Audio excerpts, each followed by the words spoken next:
Is there anything that Lionel Messi is better than you at? It's opinions. I respect the opinions. Maybe in your opinion, Messi is better than me, but in my mind, I'm better than him. I do it again. Add it up, bankroll, euro, peso, add it up. I'm just doing me, everything is on me. Oh, you matter what? Add it up, bankroll, euro, peso, add it up. I'm just doing me, everything is on me. Oh, you matter what? Told her if it's all me, everything is on me. Gon' back it up.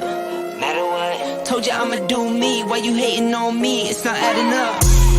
Do roll like a Mack truck, country heart. I might cop a farm and go act up. Like scars, I was cold hearted, now I'm back up. Keep it real, I do this once a month. I don't rap much. I just hit the money and go stack up. Only buy car cards and get tatted up.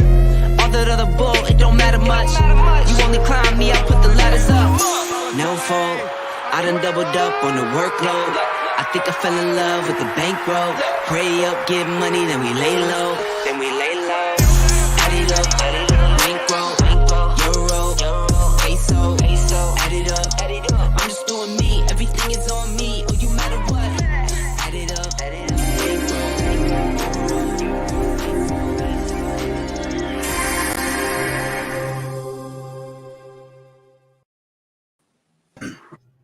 Yes, guys, I'm Si. Welcome to Ace Podcast Nation. Welcome to Rhodri Giggs on football. We are here at later time than usual, but we are here to talk all things football.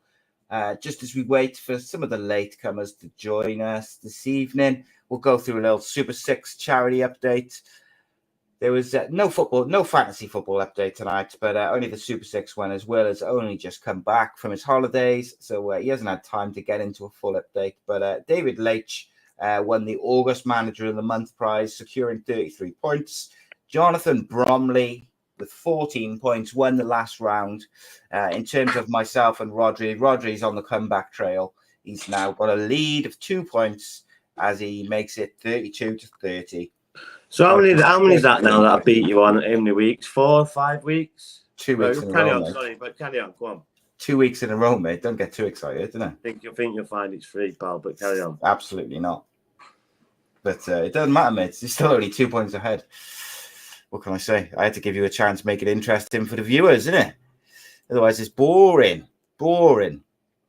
Mate, it's been a painful week. If you watch like Sky Sports and Talk Sport, they have been so bad this week. This last 7 days, I find it very. I don't listen to a lot of them. I don't watch a lot of them, admittedly. But what I have seen and heard, they're getting worse, mate. Like the views and the ignorance and the ignoring of certain things, and I just find it all a bit embarrassing. I got to be honest. They always do that now. It's all for clicks, phone-ins. But I understand it from Talk Sport because they're looking to get a reaction and start a debate, and I get it to a certain point. They're on all day, mate. You know what I mean? Yeah, but Sky, mate, are getting just as bad. Like the Sky Sports News is like all like transfer. Why are they the same company? I don't know. Are they? Or like connected together? Yeah, I mean, I suppose they're all linked to the Murdochs in some way, aren't they? Yeah, just to get down there, 10 minutes for and the QB starts to not connect and Wi-Fi is just it's just a nightmare. It's just done me head in. So I'm on my phone. Mate, isn't it? No, yeah. Never works when you want it to work. Obviously, Wales are playing Korea at the moment. What channel is it on that? I'm not 100% sure, mate. I've only just come in the door, so I have no idea. I think it's on Sky, but I honestly don't know. Catch up on my top boy. Oh, is it good? The new series is out that soon, isn't it? It's out today, yeah. Is it? Oh, I get stuck into that. Look forward to that.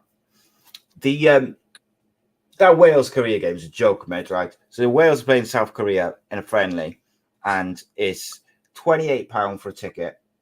And you've got the manager in the press conference before it just going, yeah, I don't want to play it. This guy's not going to play. This guy's not going to play. This guy's not going to play.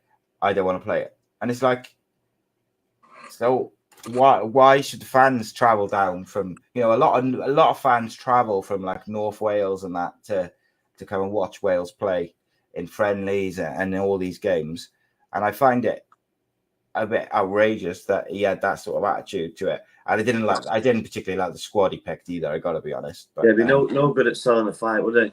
no, I know, innit? Yeah, he should have just spun it the other way. Let's get a chance to get some players that haven't got game time or some new caps or whatever. But he decided to go down a negative route. So yeah, that rubs off on the players though, and it rubs off on the fans. And like the one thing which you could say about Chris Coleman's reign, Gary Speed's reign, is that like on their day, you felt like Wales felt like they could beat anyone and they could go toe to toe with anyone and they could give them a game in a one-off game. And now I see a lot of the players and the people who are doing the media saying, oh yeah, we're a very small nation and we're not going to qualify all the time, kind of playing it down. And I don't like to see that because that reminds me of the Wales that I grew up watching, like failing and being not very good to watch, and kind of just, I don't like that attitude because we got more top level players now than probably we've ever had in terms of like overall squad numbers. Like you mean many players that are playing in the top tier of our football, when that's not always been the case. It's always been half and half, really, hasn't it? Or a little bit less than half. Yeah, you would say you'd have like 6 or 7, but now there's an array of them, and going to big clubs as well. You've got Brennan Johnson going to Tottenham, and they're flying, so he'll fit in nicely there, you would think, and get big games and European games and stuff like that. So, and you've got other players as well. But yeah, I agree. It is a bit disappointed with the squad. I thought having the friendly, it's on S4C by the way. Having the friendly before the Latvia game, and when you know that the Kiefer Moore's out and I think Hennessy's out, like I just felt like there was a couple of players who have ended up in the under-21 squad who he could have had a look at. There was no need to call up some of the players they called up who are never going to play tonight, or maybe not call them up, but like there was room to bring some more young players in. Like I'm just looking at the side that he's picked, and I mean outside of really Broadhead, it's as is, like really, like he's not looking at anyone and going, let's have a look at this player or let's have a look at that player. I got to be honest, mate. I think Robert Page is under a tremendous amount of pressure, and I think if we don't win against Latvia, I think he's done. Because yeah, I do. I really do. I think there's a noticeable change in the way the fans are talking about the team, about him, and I think he's brought a lot of it on himself with his sort of negativity. I thought we talked about the World Cup at the time. It was very disappointing. There was probably some decisions in there which maybe could have gone differently. But let's look at it. What's he actually done as a manager, as a Wales manager? He got he did a good job when he filled in, didn't he? I think you could say that. Yeah, he did. Yeah, he did well. But once you got to the World Cup, it was very, very, very poor, wasn't it? But then, even going back to the Euros when he did fill in for your brother, like there was people then questioning his substitutions and his tactics and stuff like that. Like it wasn't like all sunshine and rainbows where everyone thought he was great. There was people then sort of saying, I'm not sure he's up to this. And I don't think he's done a lot to change those folks' minds, really. Well, no, because everything changed if you're winning games, and in the past he was winning games. He got handed a very, very good squad that had been blooded through young players and then become experienced players, and he benefited from that. So, but now he's got to carry it on and put his own stamp on it, and that stamp has not been very good so far. So he just needs to improve it and stop the negativity. And I know it's difficult, but if you breathe negativity, it just it sprinkles through the squad, and like you say, this friendly tonight, they're probably half-hearted. Well, you don't know really, because if you're going to put a Wales shirt on, you think that they would give 100% no matter what it is. So, but it's a different times now where people don't want to get injured, or club managers are putting pressure on the players, or it could be an array of things. But yeah, it's a difficult one. And look, even the squad, right? If you look at this Wales squad, there's some super talented young players in the Wales setup.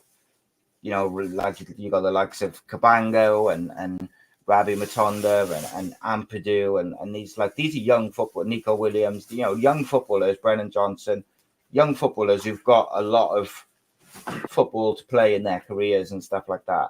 And I just think we shouldn't be it was only 2 years ago that these players were all being bigged up as you should see the under-21s. The under-21s, when they get into the first team, Wales are going to have a wicked team. Well, a lot of them are coming into the first team now. So why is the manager playing it down as if we're going back to the dark days and this, that, and the other? It's frustrating. I find it incredibly frustrating. And look, even to that, right? So you're playing South Korea in a friendly. Like I said, only Broadhead has come on, has started, outside of probably who would start anyway. At half time, go on. At half time, Ampadu's come off for Joe Morrell. I'm pretty sure he knows everything about Joe Morrell that he knows already. And Brennan Johnson's come off, who's playing up front on his own, has come off for Kiefer Moore. Well, Kiefer Moore's suspended for the Latvia game. So what's the point in that? What is now he wants to beat South Korea suddenly? It's just stupid, mate, and it makes no sense. There's obviously an agreement for the game. You'll play 45, you'll play 45. But I'd rather see one of the young strikers come on and see if he's any good than just what's the point of Kiefer Moore? It's not down. It's not down. What side? The manager didn't book the game. Yeah. No, but he should use the game. I think. I agree. But he's chose to go into a different way, and that'll breed negativity as well with the players, the fans. And especially when he's not really on the good books in the minute because of the lack of results. So it needs to change, or if he doesn't qualify, which he could well not do, I think he'll be shown the door.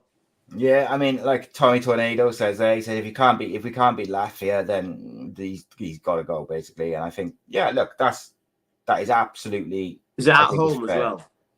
Yeah, I think it is the first one. I will double check though. Because away games are always tricky, but even though you still think you would win against Latvia, but at home, so it should be a home win. If he doesn't, then the vultures will be circling. Of course they will. And I think rightly so. Look, I don't want to sort of say anyone should lose their job, but if you can't beat Latvia with the players that Wales have available, there's a problem there. And it's a result business at the end of the day. He's an experienced fella. If you don't win, you're up for this debate. Let me ask you about this then, mate. Demarai Gray, 27-year-old Jamaican winger, has left Everton for £8 million to go and play in the Saudi league. Johnny Manziel, Johnny Football, he's going for it. Everton boss Sean Dyche has seemingly criticised them. Gray was told off by Sean Dyche because he criticised him on social media, which is a subject we're going to get into in a minute. But are you disappointed to see someone like Demarai Gray, is a talented footballer who's been linked with, some perhaps bigger clubs? Are you disappointed that at 27 he's going, out to Saudi rather than go into one of those clubs? Money talks, mate. Money talks. When you talk about that kind of money, you could double or triple your money, or stay at Everton and do fight relegation. Fight relegation. Yeah, you could do 2-3 years, come back 29, 30. And still be a Premier League player, but he's not going to win anything, is it? Everton, he's not going to. All he's going to win is staying up. Yeah, it's a weird one. I understand it, but whenever I see these guys like Nunes and mid-20s at the peak of their powers have been linked with like some big moves around Europe.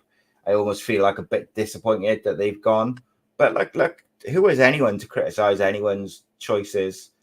At the end of the day, they're all playing football for their families. The rest, the rest of it, like, it's a career. At the end of the day, it's a short career. So why shouldn't they earn as much money as they can in that career? We all like to think that we'd, be all about trophies, but when someone offers you triple your wages or whatever and a big fat signing on bonus to go and play in a nice hot country, and I don't know, can we honestly all say that we would turn it down? Probably, I don't think not. Tell me about Jadon Sancho versus Erik Ten Hag. Tell me your take on it. A sticky one as well, isn't it?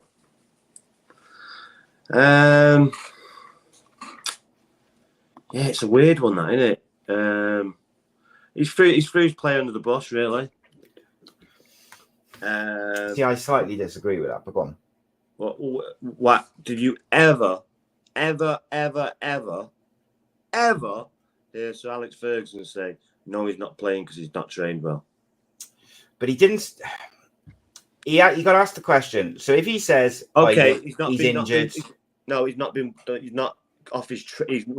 picked through his training. Yeah, in the week. And then he qualified it. Sir Alex, he no, wouldn't even get not. that. It wouldn't get that because he know what kind of noise it would make. Implication it makes. It would just be a distraction because it just wouldn't happen, and it's naive and it's a novice move for him to do that, to criticise one of his own players. Or maybe he's at the end of his tether with him. He's given this 3 months away. But then I would say, well, you're not really giving him a good chance, really, have you? Give your £90 million show pony on the right, who's a one-trick pony, enough game time. Now it's time to give Sancho a bit of game time because he's not doing anything. So try Sancho over there for a bit. But he's not, and it's just a big pile of. Yeah, it's a mess. Isn't it? Yeah, it's a distraction that they don't need. It's just pathetic. Now this distraction in Brazil or what happened? It's just chaos. It's what happens when you have there's someone at the top not running things properly, and that's not Alex Ferguson. I don't mean Alex. I mean like a David Gill or someone above you who knows what they're doing, and at the minute they don't. No, and look, at the end of the day, ironically, if Sancho hadn't responded and had just kept quiet and then worked hard in training next week, he probably plays the next couple of games because Anthony will probably eventually drop out for at least a little while. If I've worked my bollocks off and if I worked my bollocks off in training and I didn't agree with it, I'd probably say the same. But they can't both be right, can they? No. But so one of them's not. You don't throw your own player under the bus. I do agree with that. A £75 million asset, unless it's the last resort, like I said. Maybe trying to give him a kick up the arse to sort of say, "Come on, mate." How many kick up the arses does one player need? I know, and it's weird. Needs game time. He needs enough time. He's played him as a false 9. He's played him here. He's not going to play him on the left because Rashford's there. So it's just a right or a false 9 or number 10. I would argue that you could have made an argument for him because what he did well in pre-season, he did well in his sort of substitute appearances so far this year. I would argue that you could have played him ahead of Martial because Martial may as well not be there. And I'd argue up until the last 2 games, he could have taken Anthony's place. I think Anthony's been better the last 2 games. But debatable. But I don't think he's been particularly better. I think he just works hard defensively. If he's been better, great, but we still lost them 2 games. So. Yeah. And also with Sancho, I think I just think it's weird, like that you'd go out of your way for a player last year and do something which was quite out of the but who box. Was after him? Who were the people that were after him? It wasn't the manager because he was already here before he got here. So who was after him? People upstairs. People who picked Donny van der Beek, who they can't get rid of. People who kept on employing Phil Jones. People who just brought Johnny Evans back. People who can't get rid of Scott McTominay, can't get rid of Harry Maguire, Mason Greenwood mess, can't get rid of Martial. It's just a joke. It's an absolute. And then you've got a back four of Johnny Evans and Maguire. Well, do you know what I think? No left back, and we're getting a renting a left back who Tottenham don't want, Sure. who Real Madrid don't want, but we'll have him. Well, I think they just needed someone, didn't they, to be there a couple of months. But you know what is odd about that is I think Johnny Evans was signed as a message to Maguire to basically say, we don't want you, just go. Yeah, but he signed after the fact. No, I know that. But then you have, obviously, you're not expecting to have so many injuries in defence. I got to say, mate, I was not impressed with Arsenal in that game, by the way. I was not impressed with Arsenal. I thought if United were braver, they could have got something out of that game. Listen, they played through them easily. Inches, another inch, Garnacho's onside, and they were into the 2-1. So, it is what it is. Even earlier in the game, I thought United, when they actually played through Arsenal, when Arsenal pressed on them a little bit, I thought they played through them quite easily, but they just didn't do it enough, and they weren't aggressive enough in trying to achieve that and trying to land a blow on them. They were kind of trying to, they were trying to sucker them in a little bit. But I wasn't very impressed with Arsenal. I thought 3-1 flattered them. I thought United were relatively comfortable for large parts of the game. Second half was much better. When you think United finished with Dalot at left back, who's a right back, who's third choice left back. And by the way, Dalot completely pocketed Saka. You had your first choice right back, and then you had Johnny Evans, who got released by Leicester, who got relegated, and Harry Maguire, who United desperately trying to sell but can't. Poor defending. It happened early on in the game where they left. I don't know what they're doing with this zonal marking shit. But you've got a fucking man with 5 yards around him, with no one around him, and it happened in the first half, and they got away with it. The second half, they didn't, and they got punished for it. I thought Arsenal were lucky, mate. And by the way, what did I tell you about Kai Havertz playing in midfield? Absolute. You've got that garbage, many coaches and that many iPads on the bench, and they can't see. Someone is always spare. That's how they're playing it. Yeah. They play like a bunch of four, and they'd have free marking, and Declan Rice would peel off, and he's all on his own. But it happened before. They'd done it earlier in the game, so they're probably just waiting to do it again. And they had the perfect chance, and they scored from it. And that was the third goal. You can argue that they were throwing people forward. Still, Dalot's, he's got to trust his keeper and keep him on his left side. But he's dived in and. They'd thrown people forward at that point, and they sort of got hit on the break. But let me ask you about a couple of things during the game, then. So you had the kind of rugby tackle on Højlund. Did you think that was a penalty? No. I didn't think it was a penalty. Did you think the Garnacho goal was onside? Yes and no. It's one of them where this is what I'm saying. It's a game of inches because another inch and he's on. Another inch and he's off. So I thought I think it just doesn't help with the lines. They don't look straight, do they? But they obviously are. But they just don't look it visually. You think, what's going on here? I'm sure they can turn it around so it's straight and show the people at home. But obviously, I haven't got to that yet. They will eventually get to that. But you can't have cameras that are just. It's just too much. Yeah. There's always going to be what's the word? What's the word? Controversy. Yeah, controversy. So, yeah. I thought it was one of them where if it was given as offside, fine. If it was given as onside, fine. It was that close. Didn't think the Arsenal penalty was a penalty. No, absolutely not. Do you think Saka should have been sent off? No. I thought it was there was a conversation to be had about the Declan Rice goal because who was it? No. One of them takes out the United defender. No. I thought it should have been Johnny Evans, the ball fighting. Johnny Evans and Harry Maguire. The ball comes. Harry Maguire hits Declan Rice hits his chin. comes down, controls the ball, or hits his chin. By the time it comes down, he's got to turn and hit it. And Harry Maguire and Johnny Evans just stood there like that. Yeah, haven't moved. Not coming out to press it, to squeeze him down, just stood there like that. Now, if that was Martinez or Rafa Brand, they're going to close him down. Instead, they just stood there, and Johnny Evans complaining about, and Harry Maguire's behind him. Not even by the side of him, he's behind him. Mm-hmm. Instead of like being here, he's here. Hello. So just yeah. Infuriating. Terrible. But this is what you get when you get, defend people at your club for somebody at your club. Yeah. Yeah, and look, I think the more positive news for you is that Martinez and Lindelof look like they're going to be fine. You've got Amrabat to come in the midfield, which I think will make a big difference. And I thought Højlund looked good. He'll make a big difference. He'll make a massive difference. You can see how strong he is and how he hold the ball up, and that is just, we haven't had that.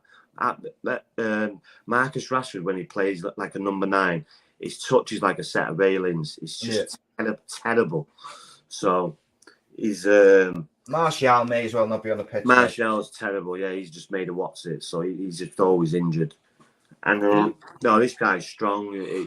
I like the look of him. Anyway, yeah, and he's a work in progress, mate. He's not the finished article. It's a lot of money, but I liked what I've seen of him like for 30 minutes. He's playing against good centre halves there, but he was, I was out muscling him. We gave what's his face, and he only gets better. He's been out for 2 months. Yeah, he's a full pre-season. I mean, he's had a full pre-season, and then obviously picked up this little injury, and so he's not really played for like 3 months. So. Not giving time.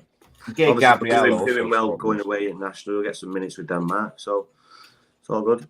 Yeah, I was just Denmark are 3-0 up. I was just gonna have a look actually and see. Who scored? Can't look on my phone. I'll look now.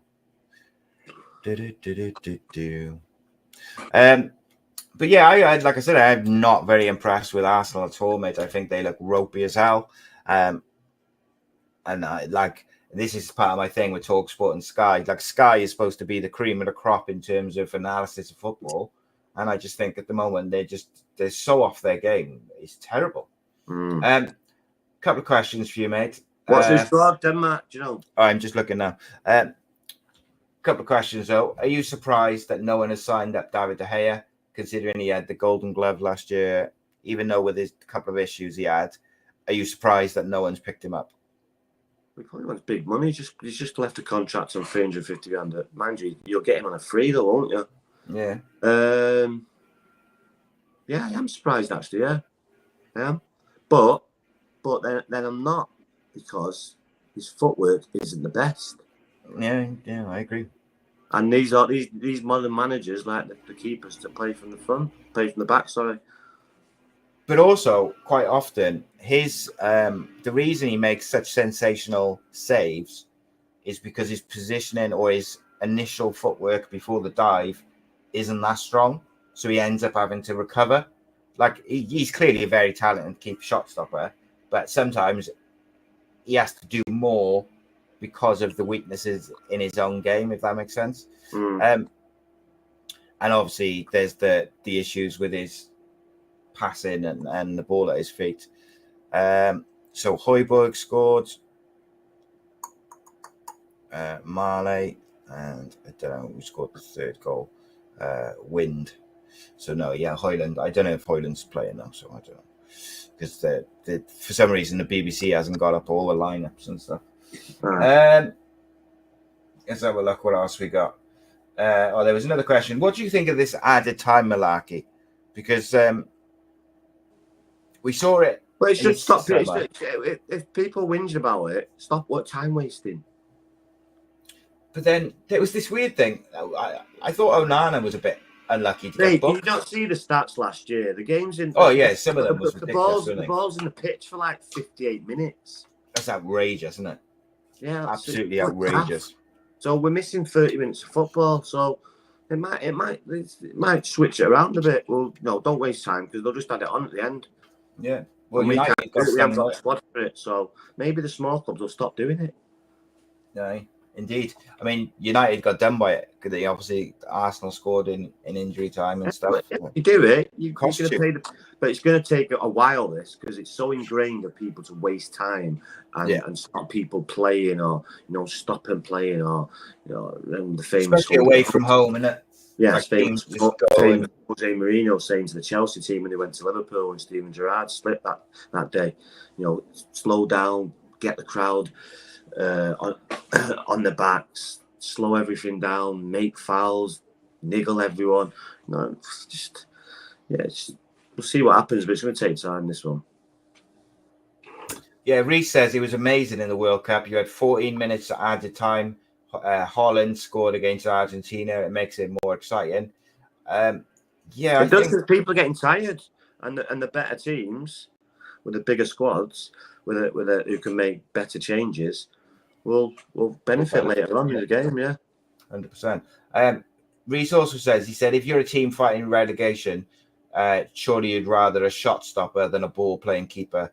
Newcastle have got some keeper issues. Everton say need because Pickford's overrated, and then you've got like Italy and Spain. Are you like?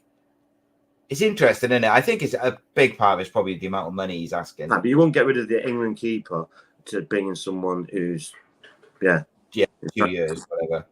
Yeah, you wouldn't. So Pickford, even though I'm not a great fan of Pickford, Pope, yeah, he's the same, but he's a much bigger character. He's better in crosses. David De Gea, that's not his strength. So you'd keep Pope. Brighton have got a decent one. Brentford have got a decent one. Who else? Burnley just signed £20 million young kid from Manchester City, Trafford. He looks decent. He just won the World Cup with England as well. So, it's difficult, and obviously not going to go to England. You would think he would go to Saudi Arabia, but David De Gea has just been on £350,000 a week for the last 5 years. Yeah, 350. I'll say that again, people. £350,000 for the last 5 years. Yeah, he's not struggling to pay the rent. I've just seen something which has really infuriated me. Aaron Ramsey's just come on for Wales on the hour mark. Like, I just don't understand the. Just a friendly, mate. It's just a friendly. It's just like a little training session. But so in specifically Ramsey's case, like, we already know that, you got to keep him fit. You got to keep him ready.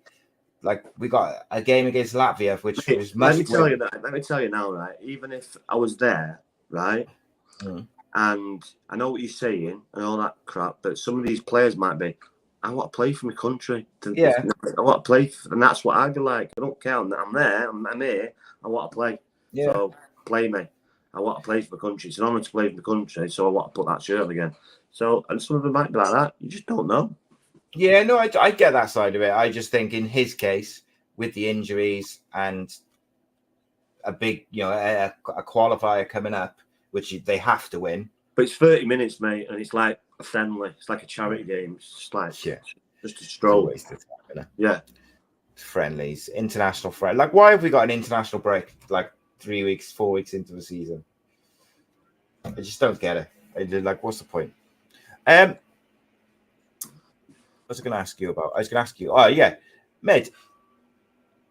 How is this England squad? How is Harry Maguire and Calvin Phillips haven't kicked a football in like a year?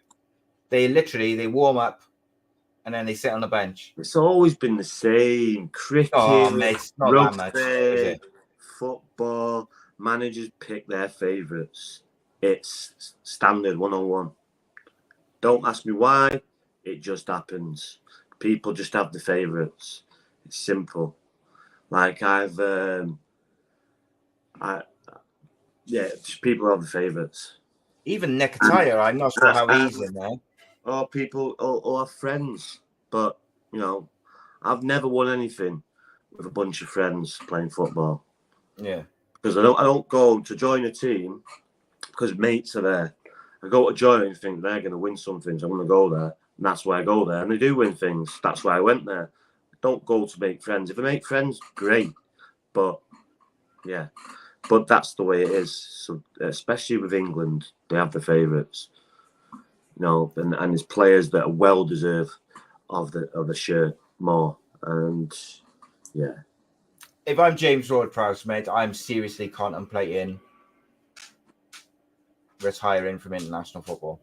I would just tell him to get back, to be quite honest. Like, who's he picked over him? Henderson, who's playing in Saudi Arabia, Oh, who's even if he was still playing for Liverpool, I wouldn't pick him over Kyle him. Phillips. Calvin Phillips, yeah, is over him. Phillips. Both of them for a start. That's just off the top of my head. Harry Maguire. Yeah. And you like the argument which Southgate made about Harry Maguire is we got a lot of young centre-backs in the squad, so we wanted someone with experience. Well, I was like, hang on a minute. Mate, who's more experienced as centre-half as you clown? Shut up, just talking Exactly rubbish to me. It's just rubbish. It's rubbish. He was a very, very good centre-half as well. Yeah. I remember our kids saying that United nearly bought him because Ferguson really liked him. And who's that? But so he was up there, mate, playing for Villa. He was really good for Borough and Villa. Very, very good, in fact. But so yeah, who else better to do that? Just talking crap. And you've got Lewis Dunk in there, who, all right, he hasn't got loads of experience for England, but he's a very experienced centre-back who should have played for England a lot more. Levi Colwill, arguably the best young centre-back they've got available. So why you don't need Harry Maguire in there? I don't care what anyone says. He didn't John deserve Stones. John Stones is out injured, and so is Tyrone Mings. But yeah, normally, yeah, of course. It's outrageous, mate, that those two are in the squad, and then James Ward-Prowse, who has been so consistent for so many years. Tomorrow he's in AC Milan as well. He's decent. Tomori, I think, is actually in the squad, but I mean, he won't play. Like Maguire will start, I would imagine. No, crazy, mate. No, he won't. And apparently Raheem Sterling's fuming because he's not in the squad. And this is the thing: they stuck by Raheem Sterling all last year when he was shite, and now he's back in form. They've dropped him, and it makes no sense, mate. What they do with that squad, and I will never understand how Gareth Southgate picks that side. I don't know how they've dropped Raheem Sterling. What a bad that. See, that's bad loyalty. You pick Harry Maguire and you pick Calvin Phillips and you leave out Jordan person Henderson. who's probably done more for you in your career as England manager, Raheem Sterling, probably just under Harry Kane, because Harry Kane's probably doing more. But the second person who's done more for you as a manager is Raheem Sterling, and so that tells you all you need to know. So he's got his favourites. If he doesn't like you and you're not performing, well, he didn't perform last year, but he still went with him. But probably that's because that's all he had, but still played him. So these are some of the players who are in midfield ahead of James Ward-Prowse: Jordan Henderson, Calvin Phillips, Conor Gallagher, Eze from Palace. Like him. Yeah, I like him. But I mean, yeah, go on. Who else? Saka, then you're into the attacking ones like Rashford and stuff like that. But the central midfielders are essentially Phillips, Henderson, Maddison, Gallagher, Foden, Eze, Bellingham as well. But Bellingham, he's picked Trent Alexander as a midfielder, which, all right, I guess. Well, you can get away with it. You can get away with it there because you've got, I say, better defenders. You've got Kyle Walker who pulls a lot of people out of shit with his pace. Well, there you go. It's say England quite often play with three centre backs, don't they? Why do you need Harry Maguire in there if you're going to play Kyle Walker as one of the three? He's experienced enough, isn't he? Yeah. Defenders, you got Kyle Walker, Trippier, Tomori, Harry Maguire, Mark Gui from Palace, Lewis Dunk, Levi Colwill, and Ben Chilwell, and Trent Alexander, I suppose. But it is bad loyalty. How does Sterling feel when he sees Maguire in there and Phillips and Henderson? But he's like, well, what about me? How come you're loyal to them, but you're not loyal to me? Yeah. I don't care anyway. I hope it's crazy. Why we've been 7-8 minutes in England. Move on. Yeah. Come on. anything but England. Liverpool quite impressive, mate. I know it's painful for you to discuss. I think they made a good start to the season. Do you think they can keep it going throughout the season? Yeah, 100%. If these players keep chipping in and they stay away from injuries, 100% they can. Yeah. I think my one concern with them is they didn't buy that sort of defensive midfielder. Yeah. So like that's what I'm saying with it. You know, if they get a few injuries, then they'll be screwed. But if they keep most people relatively fit, then they'll be up there, definitely.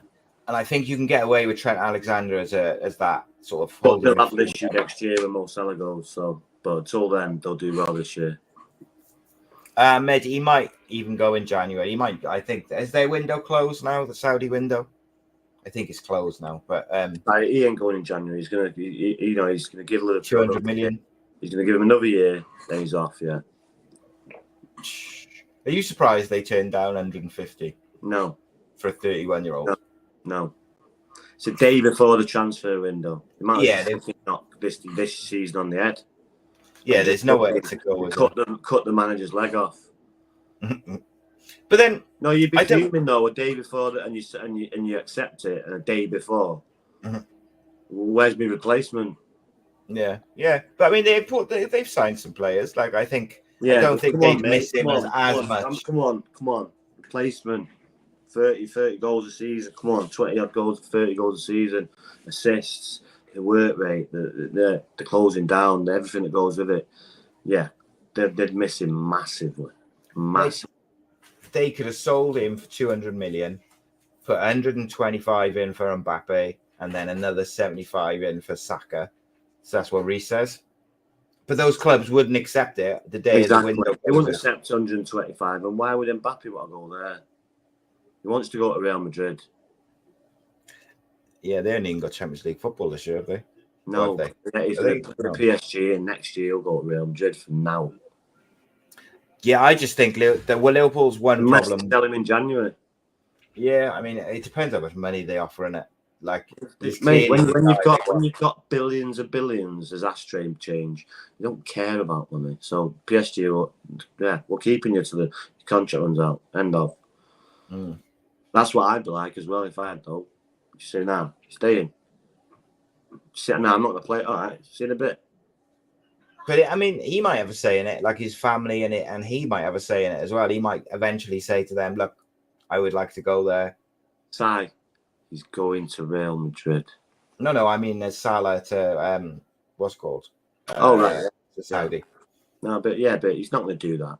No, he's got a good relationship with Liverpool. That's bad if you go and ask you want to leave the club that you supposedly love. But there's a difference between asking to leave and then there's a difference between saying, look, if they put in 200 million, I would like you to accept it because I would like to go there. That's politely asking to leave. Yeah, there's ways of doing it though, isn't there? There's ways and means. No, there's doing it nicely and doing it shit. That's nice, doing it nicely. But everyone's got a price, mate. Just not on the last day of the on the last day. Everyone, obviously, because Mo Salah's not gone. If they'd offered 150 2 weeks earlier, he'd have gone 100%. Possibly, but then they've got time to bring someone in. But still, he's irreplaceable at the minute. I'm not so sure that they're as reliant on him as they were like 2 seasons ago. I think if you take him out of their side, obviously, I think it makes a difference. But I think they've signed certain players now who would step up. There's like 3 or 4 who would step up with enough goals to cover the goals that he doesn't. Like, do you see what I mean? Like, I'm not saying one of them would, but no, I don't. We'll see. But I don't know. We'll see how they do. I think they've made a really good start to the season. I don't see that you can play Trent Alexander as a holding midfielder against the top sides. I think if Pep sees that, he'll be like, okay, let's go. Because I don't think, like Trent Alexander, the reason he's playing in midfield is because he's shite defensively. Let's be honest. Like the reason why he plays midfield because he's one of the best passers of the ball in the Premier League. Oh yeah, he's a good passer. But the reason he's not just a good passing right back is because he kept getting exposed when he played at right back defensively. So they moved. But I disagree with what you said, saying he's a shit right back, because he can't be one of the best right backs going forward. Shit defensively, I said. Yeah, so he's just that balance. He's very good going forward, but people punish him with his poor positioning. Yeah, and I mean, look, mate, the standard in the Premier League these days, like you can't even go to teams like Fulham or Brentford, Brighton. These teams will punish you if you have got issues. Look at United against Forest against Chelsea. If you give these teams a chance, they have players who are capable of punishing you. And so if you're not at it, or if you've got a player who's got a specific weakness or whatever it may be, you're getting punished. And it's not, or you get punished against the top sides. You're getting punished by most of the sides, because most of the sides in the Premier League have got at least one or two very, very good players. Brighton, mate, how long can they keep going, do you think? Brighton, what do you mean? Well, they're like right at the flipping top of the league, They'll carry on from next year, that last year then. I have no doubt about that. No doubt. You think what? So like challenging for top 4, challenging for the title? Yeah, challenging top, not for the title, but top 4, yeah. 100%. I really like De Zerbi. I think he's a fantastic manager. He'll be the next one to go, mate. I think there was already some people. Obviously, people are starting to get on Ten Hag because of the start United have made.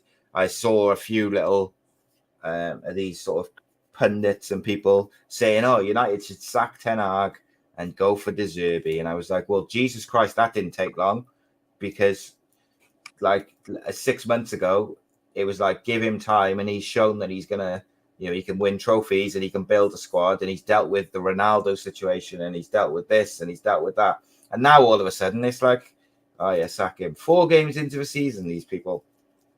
So social media fans, mate, isn't it? Yeah, social media fans can't stand it. Right, let's have a look at some of the comments.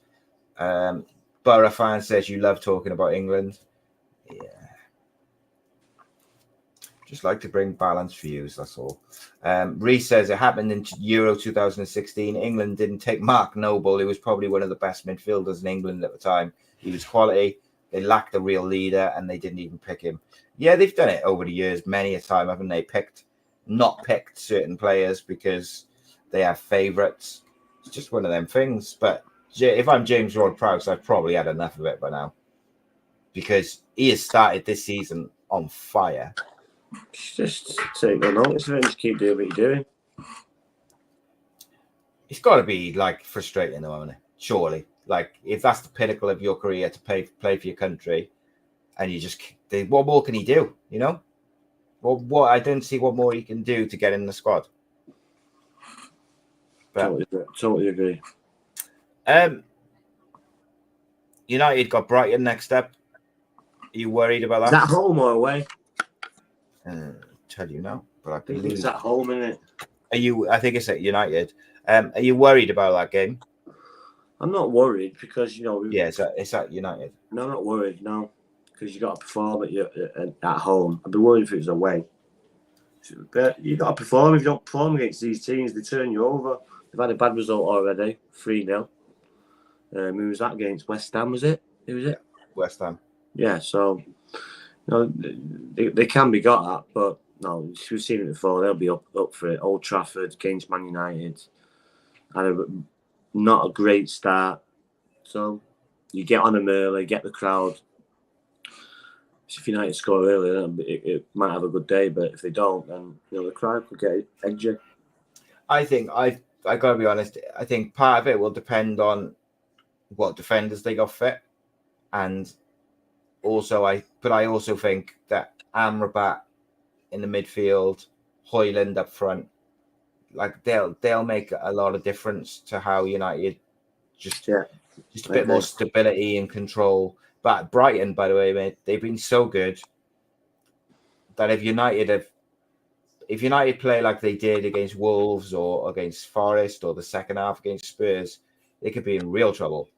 But if they play like they did against Arsenal and in the first half against Spurs, then I think you could be in for a real, an exciting game. Yeah, because I thought they were very good in both those games. But if you listen, we just need to see the full team and the team that's going to be the team. Well, they haven't had that opportunity. We yet to see it now.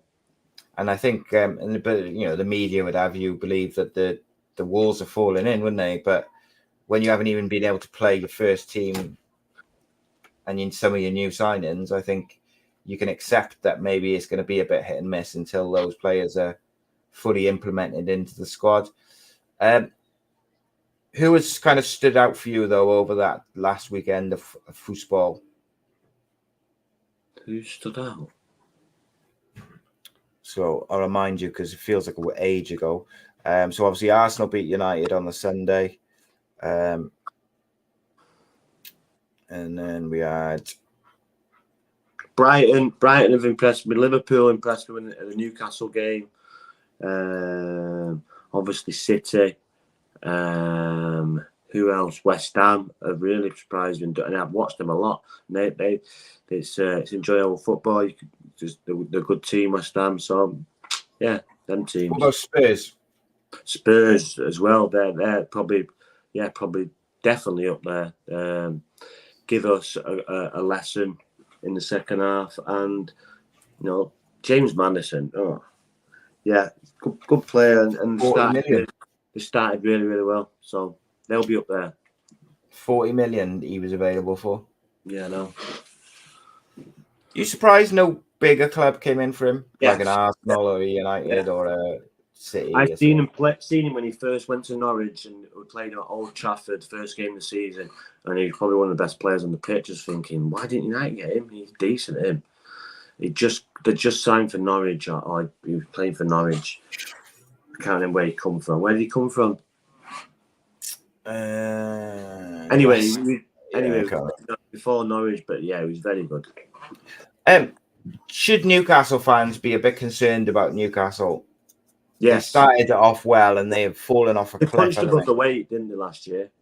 Everyone's on to them now, so they have to be. Everyone's tuned in when they play them. If they don't, then they're going to get turned over. So this is what they're going to have to deal with, because they'll be a scalp now. They've got a few quid. They're up there, the Champions League team. So it could change pretty quickly. So especially when you've got owners like that. So Eddie Howe needs to turn it around pretty quickly. Well, they turned Villa over, didn't they, in the first game of the season, 5-1, and everyone was like, "Oh wow, what Yeah, they're going to be the real deal," and they haven't won a game since. Yeah. They've had some tough games. They've played City, they played Liverpool, and then they played Brighton. So I mean, that's 3 of the hardest games in the league. Liverpool with 10 men. Oh yeah, was it? Okay, I'll give you that one. Yeah, Van Dijk got sent off the first half. Oh, okay. Reese says, and they won it up. Oh, were they? Yeah. 1-0 up against 10 men. They 1-0 up against 10 men. They got beat 2-1. Oh, well. No one to blame but yourself. Reese says, Alanga at Forest, a real threat on the weekend, was quality. Been saying for what ages about Spurs. Very get them going. Very, very quick. So he'll do well for them, yeah.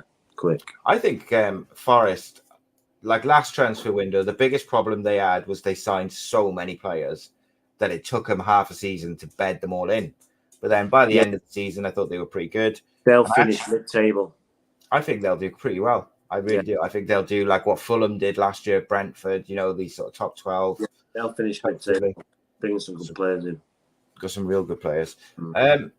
I'm not convinced by Spurs still. They're playing good football, but yeah, there's a lot of questions about. Yeah, there's still a long way to go for them. Yeah. Full-time result: Wales 0, South Korea 0.